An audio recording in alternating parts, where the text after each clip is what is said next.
Hello and welcome to another round of the Netrunner Cube Draft event taken from the Worcester Manor League store on the 14th of June 2014, brought to you by Netrunners.co.uk. Okay, so those of you aware have watched the first round. I was a little bit unfortunate. I hope that's not sour grapes on my part to say that, but I got hugely agenda flooded as the corporation, and then, despite accessing over half his deck, only managed to see one agenda.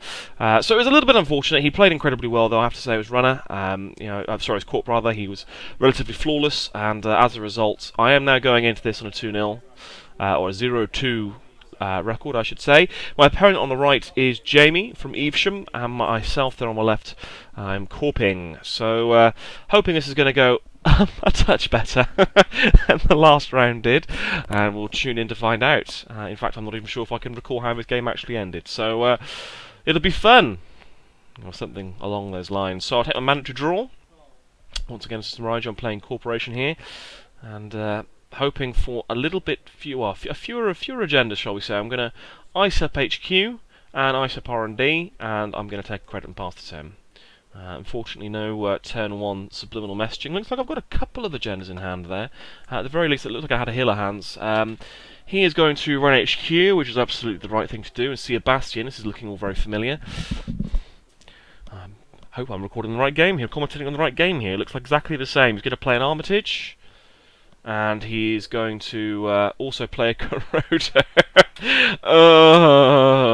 So it's another opponent from Table 1, Pod 1 rather than Pod 2, which I was on. Yeah, they got Corroders. I didn't see a Corroder. Oh, heavens above. Anyway, he will take some money as well. And it looks like I've drawn up into a priority wreck, so I actually have... Is that 4 agendas in hand? Yes, ladies and gentlemen, that's a 4 agenda hand right there, and an off the grid. Well, that's going to do a grand deal of good. I'm going to draw. It looks like a source subliminal there, which I'll play, so, you know, not the end of the world at the very least. And so I've still got 2 clicks remaining. And that off the grid is going to have to do some pretty good work here. I'm going to install, and I'm going to take a credit. And I think that may be a healer hands there, which I'm attempting to bluff out, because now that he has free reign on HQ, I have problems, and I need to start clearing some of these agendas out of HQ. And if that means I have to lose a 1-pointer, then so be it. We'll see how that goes. And obviously it'd be nice to get the economy if nothing else. He is going to run HQ. And this is never going to be a good thing. So cost him 3 to get through. He'll run and access and soon off the grid. So that's incredibly good fortune on my part, given that every other card in the deck is an agenda. In my hand is an agenda. He will trash it, rightly so. And if he goes again here, I'm in all kinds of trouble.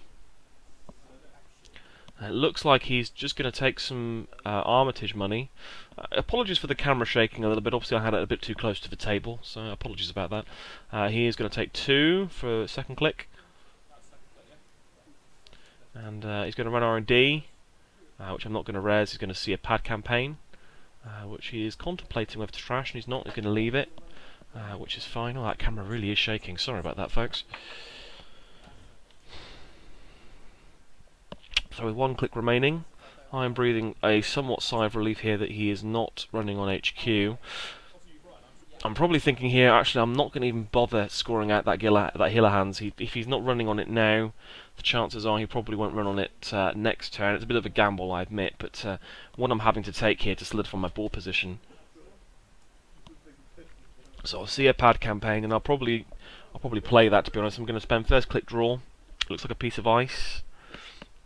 I'm not quite sure what ice. I'm going to ice over HQ, and I'm going to take 1. So I probably should have played the pad campaign there as well, to be honest, but I needed to make HQ a little bit safer. And it's a Neural Katana, so that's sweet. Again, it just needed to disincentivize him from running on HQ there. He loses his whole hand, and he's going to jack him. Just asking here if he wants to jack out or not. He doesn't have to. So it cost him 3 to get through the Bastion. He has no means of breaking the Neural Katana yet, so he is going to go through the Bastion, and he's going to access and see a false lead, which he scores. So that gives him 1 point, and he will draw. And again, and take 2 off Armitage Code Busting. And I will draw and see an Adonis campaign, which isn't too bad. Again, I probably want to try and install that into a remote server. I'm also very tempted here to... I've got to start taking some funds, so I'm going to install and take 2. I'm pretty sure... Did I put the pad campaign there then? I should have put the pad campaign there if I didn't. Hopefully I didn't play the Adonis there. No, I didn't. It's there in hand. So that's the pad campaign, which I have the money to be able to res. At the beginning of my go to take 1 and start getting my economy moving a little bit. Going to draw first click. And all you can really hope for in this kind of situation is that Netrunner managed to take out some key cards for him, particularly in draft. That's not a small deal. He's going to play a Xanadu, which I'm not particularly too worried about. I'll probably would have been more concerned about an Ice Carver than a Xanadu really at this point. Already with 2 pieces of Ice res, he's going to run R&D. I'm not going to bother resing that. I think it's an Hourglass again, to be brutally honest. It sees a Snowflake, which is the Cygame barrier. And he's going to take all the money off Armitage, I believe. Yes, he is. So I'm going to res pad campaign and take my mana to draw. And now I just need to get into a position where I can start bulking up my finances more than anything else. Did he run that turn? Yeah, he ran R&D, didn't he? Sorry. So I'm going to take 3 credits and pass the turn back. And I'm feeling better now. I'm in a better position. I've got a pad campaign on the board. That Melange is ready to score, which he hasn't touched yet. Not Melange, sorry, I wish. The Hiller Hands. So as long as I can keep that there and score it next turn, I'm in a good financial position. And I have, you know, enough agendas to win the game in hand, I believe, there. And it's just a case of getting into the point where I can actually manage it. I think actually I've only got 4 points of agendas in hand there. But I'm happy to lose the false lead at this stage. I don't know why I drafted it, to be honest. That was probably an error. He is going to take some money, run R&D. I'm not going to res because I want to score. He's going to see a House Ecology AI. And that's probably one of the reasons why I took the false lead, to have fast advance options. Trash it for 1. And I'll get 1 pad campaign with the mana to draw. Looks like I've seen a hostile takeover there in hand. And I'm probably there going to think, yep, going to score my hostile takeover and I'll leave my Hiller Hands there for another turn. Great economy. Happy with that. Gaining extra 5 credits even if you get to bad pub. And that's exactly what I'm going to do. I'm going to score out the hostile takeover and give him a bad pub to play with. And again with that pad campaign on the table doing work. And the Hiller Hands ready to score. He still hasn't run it. This hasn't run it, sorry. So I'm feeling positive. I'm feeling like this game is, after again a rather disastrous agenda flood start, is turning back in my favour here. Like I say, the sense of dread and despair when you played that turn 1 Corroder after seeing the Bastion was palpable, shall we say. I wouldn't be surprised if I actually rolled my eyes. Despair and dread. But so far, so good. He has no means of breaking through the Netrunner. I've got no idea what's on R&D, but I'm not too worried about it because I'm seeing all my agendas in hand again. He's going to play a Fall Guy, which again I'm not too worried about, to be truthful. It's extra to cash for him at the very least. Looks like he's got a mem chip there in hand. I think I may have seen a Lawyer Up as well, which isn't particularly great. He's going to run R&D, which makes good sense. I think I'm going to res the Hourglass here, so this is almost an exact duplicate of the first game I played. He's going to lose all his clicks, and he's going to access and see a pop-up window. And I will gain 1 for my pad campaign and draw that pop-up window. And I would quite like to play it here on R&D, but I'm not going to bother. I'm just going to score that Hiller Hands and pass the turn. It's been waiting there for too long, and anything else was just playing a risky game, I feel. I already was playing a risky game there. But still, that was sat there for a while. Didn't check it. The moral of the story, well, you always have to check remotes. Again, this is quite a new player as well, along with my first opponent. You can tell, again, they're quite experienced with the draft, but I don't think they know quite all the Netrunner cards inside out. But it's 2 points to 1, and I still have that priority wreck in hand. Looks like he is playing something. Oh, crumbs, I can't remember. I think that's the card that gives you recurring credits for installing hardware. And there you go, I think it's Inside Man. Something like that anyway, but recurring credits for hardware. I hadn't had a look at it at the table. Just goes to show how familiar I am with the card set as well, hey? It's amazing the stuff that comes out when you do draft, and the stuff you work with, and the stuff you have to suddenly think, oh actually, hang on a minute, that causes me a problem. I hadn't contemplated that. And he's going to draw. And he's going to run R&D, last click, which makes sense, because Hourglass is going to do diddly squat. Sees a card, piece of ice, does nothing, which is fine. So mandatory draw. Again, it also stops my subliminal messaging as well. And this is, again, as I said in my earlier cast, the problem of subliminal messaging is that it actually force your opponent to play more aggressively. And I kind of feel that it does. I think that's the Adonis there going into a remote. I don't think I'm risking another agenda there, more than anything else, because he's likely there to hit it, I think. Still got that pop-up window to play, which I think that was exactly what it was there on R&D. It's fine if he wants to run that last click, he can at least provide me some cash. And I'm going to take a credit and install. And pass the turn. Probably could have used the Hiller Hands there instead of installing into the remote. Probably would have been a better play there, taking 3 credits rather than just the 1. Probably an error of judgment. Of which I make plenty, ladies and gentlemen, I apologise in advance. But so far, so good. This is a much better situation to be in than was my my first game, first round. So he is going to play that lawyer up, just for the draw, sorry. So he will draw 3, no tags to clear. That's where you want to see a diesel, but hey, there we go. Not everyone can have a diesel. I didn't see any diesels, as you know from my draft. All the good cards are on pod 1. In truth, though, again, I probably shouldn't moan. It was a fantastic event. Ryan, the organiser, over at the Worcester Manor store, literally went ahead and got all those packs that I've outlined in the details, as well as on the previous casts. Sleeved it all, organised it all. Absolutely tip-top event. We're hoping to do it again in the not-too-distant future, probably every sort of 3 to 6 months, and hopefully, again, if you fancy a bit of draft, you can come along.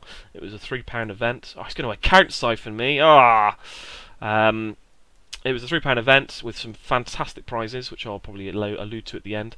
He's going to run through that Neural Katana with the siphon. He's going to lose 3 cards. He's going to pay 3 to get through the Bastion and drain me of 3.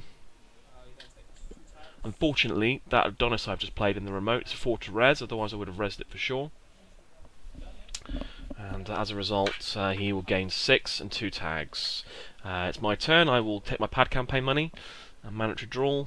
And the great thing is that Hiller Hands is superb account siphon defense, and you can't do that again. The chances of him having 2 siphons are remote. In fact, I know that Dave Hoyland of UK National Champion fame actually claimed the other one on our pod. Yeah, that's great as well, isn't it? Being on the same pod as the UK National Champion, that's enough to make anyone cheery. So I will take 3 with Hiller Hands after installing a piece of ice on that remote and pass the turn over.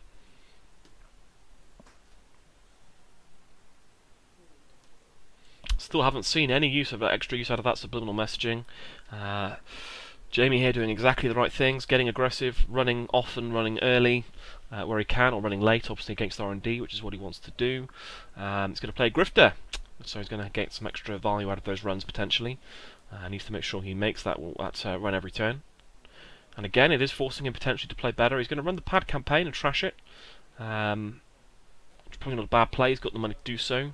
It does stop me from anything else, but I have the money to be able to res the Adonis now at this stage, which I will.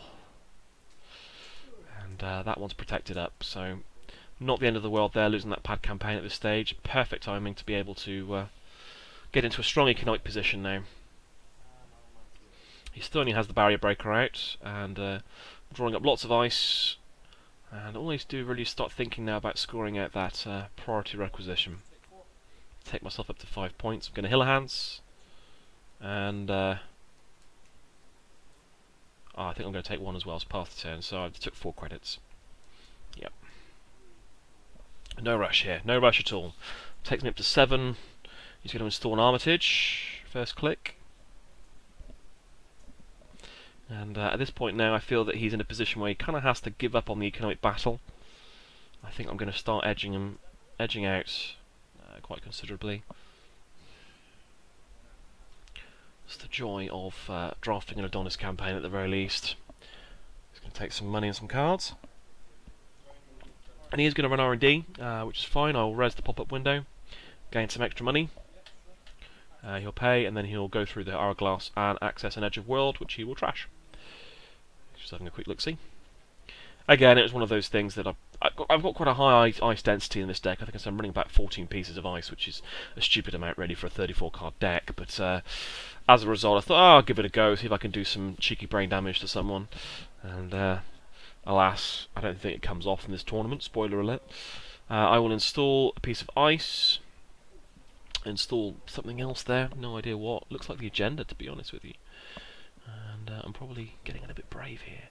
And install another remote next to it, which I believe is the pad campaign. And pass to him. And I'm just going to touch all of my cards for some reason, one by one. Yep, oh, sorry, there we go again. Not that I have, you know, OCD in any way, shape or form. He's going to draw first click. Unfortunately, his archives is just a little bit out of frame, but we can see most of it. He's going to play a Masanori. He's getting good run efficiency here. There's no denying that. He's going to get a card and a credit with Grifter. And obviously he's got the Xanadu on the board as well, which causes ice to be more expensive to res. I'm not even sure if I paid for that pop-up window, actually. I probably should have paid 1 for it because of the Xanadu. I apologise if I missed that. I don't think it's going to change things too much. There's marked accounts there on top, which you can trash for 5. But who would ever trash a marked account for 5 credits? My word. And I will draw that marked accounts and take off the money for Adonis. And again, still haven't got any extra use out of subliminal messaging. Anyway, I res the pad campaign on the far left and take credit for that as well, after paying 2. And I'm going to score out the Hillahands, taking me to 3 points. So I know I have the priority rack in hand here. It is just the question of, can I get it in there, double advance and score it? So he's going to take some money off with Armitage. I can't even remember what piece of ice that is there on that remote. I'm not sure if it's the TMI, to be honest. I could be playing an incredibly elaborate bluffing game here, and running on the assumption that he won't think he can get in. I've got enough money here to be able to score out this 5 points quite comfortably, 3 points quite comfortably. It's going to take some more money off Armitage, sorry. And he's going to play Crypsis by the looks of it there. Boom, there he goes. So he will pay 5 for Crypsis. And he's going to run R&D and see a Victor 1.0, which I'll draw and pass the turn over. So I'm happy here, very happy. Life is good, life is sweet. He hasn't seen anything off R&D, which is fortunate because he has had some good accesses on R&D, but he's had to do it every time last turn because of the hourglass. So it means he only gets 1 access on R&D at the very worst, which isn't too bad. And I'm just thinking here now about, do I have the guts to double advance the agenda and just go hell for leather? I don't really want to. Like I say, it's a bit of a risk.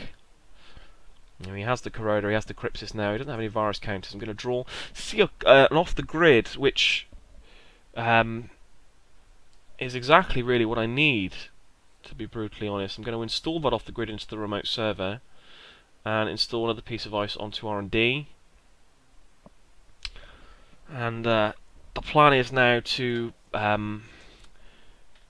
prep my my agenda, install advance with an off the grid, and as soon as he spends some clicks going through, that'll be perfect.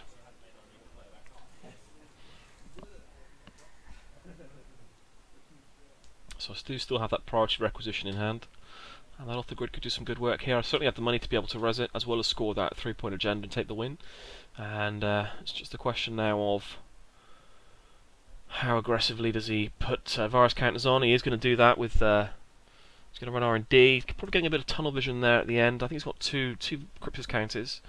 I'm debating whether to res this piece of ice on the outside, which is the Victor. I think I may. I've only paid 3. Oh, there we go, 4. So Victor 1.0 doing some work. He has no clicks, so I will do a brain damage and end the run, I believe. Unless he breaks it with Crypsis, which is a possibility. Depends how worried he is about net damage in the deck. He probably shouldn't be at this stage. Brain damage not really a big deal, though it does limit his ability to get through the through to HQ. He is going to break it, and he sees a swarm. I take one for pad campaign and draw up that swarm. So here we go. Do I go for it? Yeah, go for it.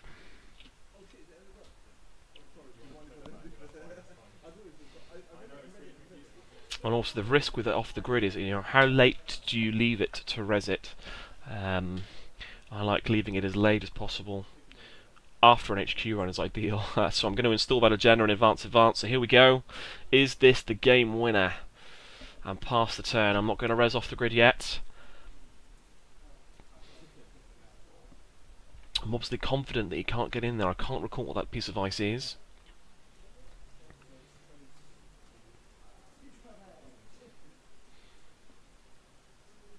And he knows that this could very well be game here. Only 3 points to take the win. It is just a question of, can he get in, and can he get in quickly?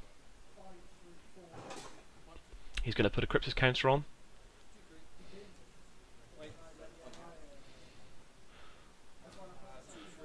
He's going to... I said, oh sorry, you went a little bit quick for me there. I was wanting to res off the grid. He kind of went, Crypsis counter credit run, and I went, hey, whoa, whoa, whoa, steady, steady. Obviously, as soon as the second click was used, I intended to res the off the grid, I promise. Which means that he now has to make a run on HQ. And I think he probably would have had one click left there. I think that may have been a small mistake in play, but either way, he wasn't getting through there. Not without running on HQ and taking some damage to the face. He certainly doesn't have the funds for it. 2 credits. He'll go through. I'll do a brain damage and discard a card. He'll run. He'll see a Thomas House, which isn't an agenda, so that's all she wrote. I'll score out the priority requisition and take the win. So off the grid doing some work for the first time in I don't know how long, and finally reclaiming some pride to my family name in taking a win. So that was my Corp side. Went rather smoothly, I felt, even though I got quite heavily agenda flooded. Kudos to Jamie to running aggressively.